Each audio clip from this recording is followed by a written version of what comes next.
Hey guys, welcome to another episode of Darshan Talks. I'm really excited because I get to talk to Brook White from CRIO. Just to be clear, this is not a sponsored post, but CRIO is one of our friends, and Brooke and I met at a different conference when CRIO was not a client, and we were like, Brooke is brilliant. I'm entering conference season. I have no idea what I'm doing. I walk into these conferences and I'm always going, so hopefully I bump into the right person and this person's gonna like give me work. And that's just, I think that's the wrong way to do it. I don't know what the right way is.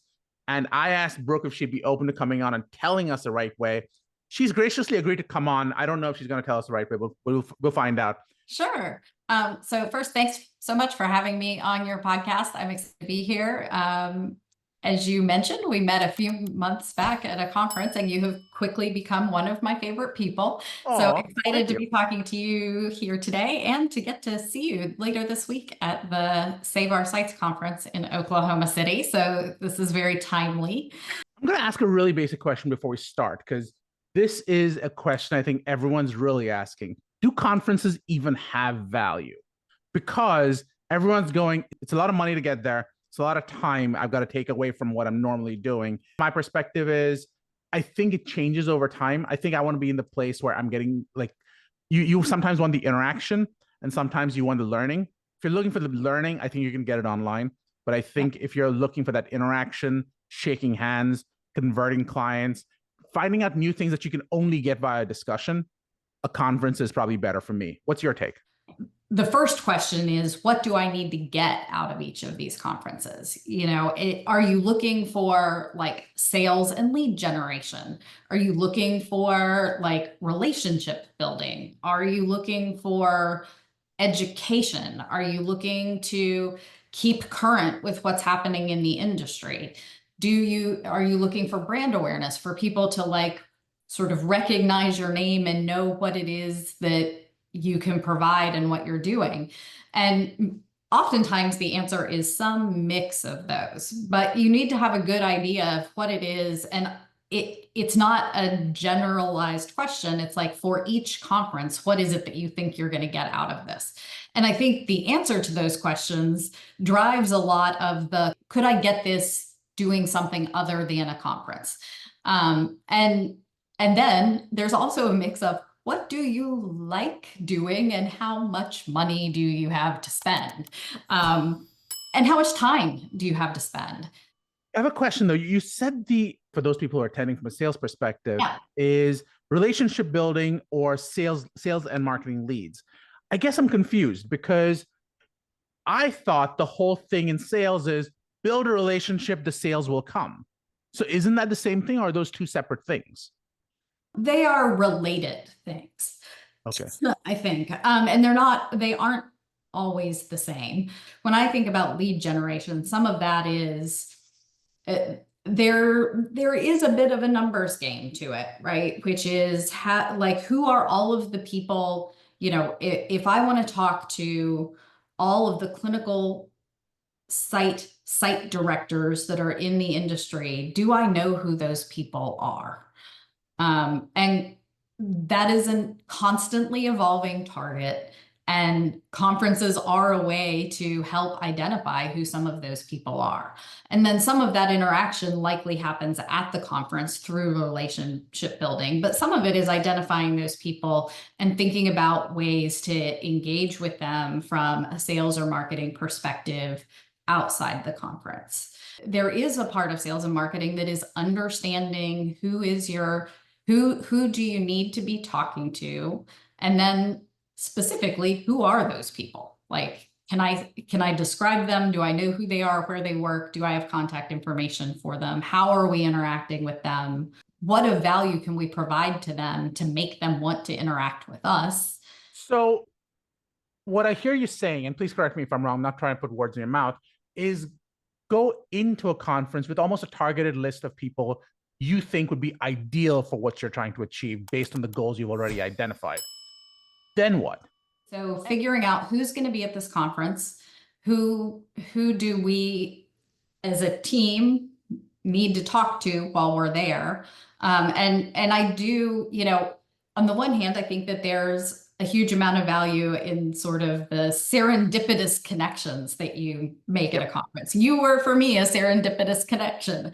I Correct. saw the topic that you were presenting on and thought, I'm interested in that. I'll go listen. And then we chatted up, and, that's been, for me, a great thing. I've learned a lot from you, and I very much enjoy our friendship and relationship. And that is a great thing, but you can't, if when it comes to that question you asked at the beginning about getting value out of a conference, I don't think that serendipitous connection generates value at a conference. You might, at some conferences, you'll get lucky, and people who are more willing to go out and have lots of conversations are more likely to get lucky. But, spending some time in advance thinking about who are the people, and this isn't even always, and I think in the best of situations, isn't transactional, right? Isn't necessarily, I'm going to go find this person and I want them to give me business. Now, the making the connections part of it, how do you optimize that? I mean, I imagine what you're doing is some level of market segmentation, because you want the ones that are most likely to pay off. If someone's making that decision, how do you help them go, you know what, this is 101 on how to do market segmentation? At a conference like Save Our Sites, we have multiple goals. We're not interested in doing just one thing there. So there's kind of three broad groupings of people we want to, and maybe subdivide one of those categories. The first group is, there are a lot of existing CRIO clients and users at the conference, and we are always interested in engaging with our existing users at all levels. So we have a couple of people who will be there this week whose sole focus is engaging with our existing customers, getting their feedback, and helping them solve whatever problems they can for them while they're there. The second group of people are potential partners. So like other companies that we want to be working with in some way or another. And when I say partners, I specifically don't mean prospective clients in this case. So these may be other technology providers who may either integrate with our solutions, may add something of value. We have a partners program, so we are always on the lookout for collaborative technology vendors. And then sort of the third category, which I can then somewhat subdivide, are prospective future clients. These are people who don't use CRIO today, but we hope that they will use CRIO in the future. And broadly speaking, those are going to be clinical trial sites, clinical trial site networks, less so at this conference, but also markets that we serve, pharmaceutical and biotech companies, CROs. And all of those different audiences, we can provide something different to them that is of value. So the way we want to engage with all of those groups is different. So there is some segmentation in terms of like who reaches out to them, what they reach out and say. But then there is also a certain amount of, we will also send out a generalized email to people in those groups that says, hey, we'll be there, stop by and see us. So if we missed the mark on what we should reach out to you and say, we still want to make sure that you know that we'll be there, and provide anybody who's interested in meeting with us an opportunity to sign up and schedule some time and tell us what they want to meet about. So you've now sent out this generalized email. Does that mean that you have to have had the paid sponsorship part to make this happen, or there's a better way to do it? So talking about Save Our Sites specifically, I can kind of tell you a little bit about our approach. And then different conferences provide different levels of information about who is going to be there. So I would say that we started a number of weeks back, not using information sort of provided by Save Our Sites, but like when I mentioned, hey, like we are interested in connecting with our existing clients, we already know who all of those people are. So we don't have to necessarily wait for the conference to provide us information. We also maintain information about people who we think are good prospective future clients. And so if we think that you are a good prospective future client, and we have and we have some reason to believe you might be at Save Our Sites, then we're going to go ahead and reach out to those people as well. Similarly with partners, we have both our existing list of partners, and there are some partners who we already know about as people who we would be interested in talking to, so we'll reach out to those people.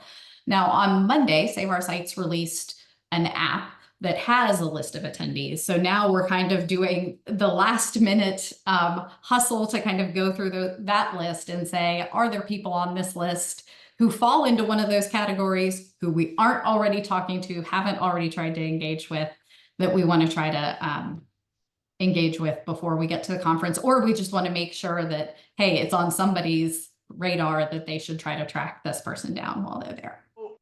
So now you've basically got a list of people that you want to connect with at Save Our Sites. You've got a list of prospective clients. How big is your team that's going to Save Our Sites? So we have 6 people going. Of that 6, so we have 2 people, like I said, who they both work on our customer success team. Their whole goal at that meeting is to be engaging and helpful with our existing client base. We have 2 people from our sales team going, and pretty much all of their time will be spent focused on trying to engage with prospective clients. And then I'm going, and our CEO, Raymond, who some people who've listened to your podcast might also know or have run into. You talked about the different tech partners. Yep. There is, if you're a new site that's coming on, how do you prevent yourself from looking at the other sites as competition as opposed to part of that ecosystem? One of the things you mentioned, for example, is you're trying to go in there, trying to find other tech vendors. If I was a new tech vendor, I would go, CRIO's looking at me. I'm a little worried right now. Are they gonna get into my space and close me down? Is that what I should be worried about? How do you get past that thought process? Because I'm sure you guys went through it before becoming what CRIO is today. From our perspective, what's most important is that we are making our clinical trial sites successful.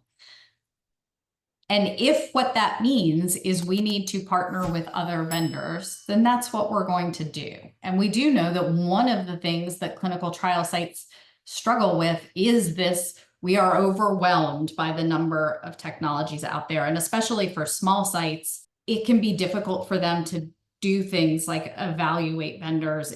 They probably don't have the internal capability of integrating various technology partners. So I think that the onus is on technology companies to help them figure out those relationships and those integrations. And that is part of why we actually started this partners program, is to take some of that burden off the sites. What is the value of tchotchkes? Is it really, some people have now just gone to, I'm going to give you some chocolates, it's $10 a bag, fine, I can deal with it.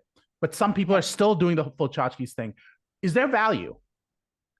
I think it's back to that at the beginning where we talked about, what do you mean by value? And I wouldn't do it if the answer weren't yes.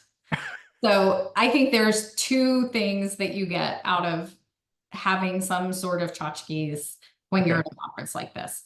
One is, if you remember when I talked about the different kinds of value at the beginning, one of the things that we get is brand recognition. And there is something to be said for, we want people to know that CRIO exists and we are in this space, and remember when we were at Save Our Sites. And the other part is that second piece that I talked about, which is I want to use it as an opportunity to engage with people, and it just sticking it in a bag that you pick up doesn't give me that opportunity to engage. Now, granted, I am not going to force you to have a conversation with me in order to retrieve your item, but it does give me at least a chance to say hi and put a face with a name. Tchotchkes are notoriously hard to measure. You have no idea if they work. So what budget do you put on them? If I'm coming in and I'm going, this is my first booth, I'm going to set something up, and that's assuming you have a booth. How much should I spend? And I have a budget of, say, $10,000. What do I spend as my tchotchke budget? Or do I not have one? So I would argue that you should always have a marketing budget. But I think that if you're not developing a budget at the to think about how you're spending money on marketing, then at the end of the year, you have no way of figuring out what worked, what didn't. I would also say that to me, tchotchkes are probably lowest on the list in terms of priorities. We all have a limited amount, but that in my mind is the highest priority. Now, when someone says, "Oh, you should sponsor this conference," and then there are different tiers of sponsorship, how do you decide what is the tier of sponsorship, if at all, that's right for you? What's the tiering on that one, in your opinion? I probably, like most people who do a lot of conferences, have a pretty significant conference budget. I'm not making a conference by conference decision. I'm taking a look at the entire year and saying, okay, based on what we did and we just went through this process, based on how 2024 went, what are we going to do in 2025? How much money are we willing to spend on conferences? And like with Save Our Sites, that's a good example. So last year, Save Our Sites was a brand new conference. We talked to the people who were organizing it, who we had some pre-existing relationships with. We believed in the vision that they had for the conference. So we were like, yeah, year one, count us in. We're gonna do this. Word, yeah. They actually did substantially better than we thought. We got more value out of it than we thought in all of those ways that we talked about, right? So this year we spent more and we'll be doing more. Like I said, I can keep going because this is an incredible conversation for me, Brooke. And thank you again for coming on. Before I go, how can people reach you if they want to talk to you about you or about CRIO? LinkedIn is actually probably the best way. I'm on LinkedIn, Brook White, no E in Brooke. You can get to me through the CRIO website. You can just send a contact message through there, or my email is brook.white@clinicalresearch.io. Thank you. We're going to have a lot more because, Brooke, you are a wealth of information and we appreciate you. So thank you. Yeah, thank you. This was fun. Call, click, or email.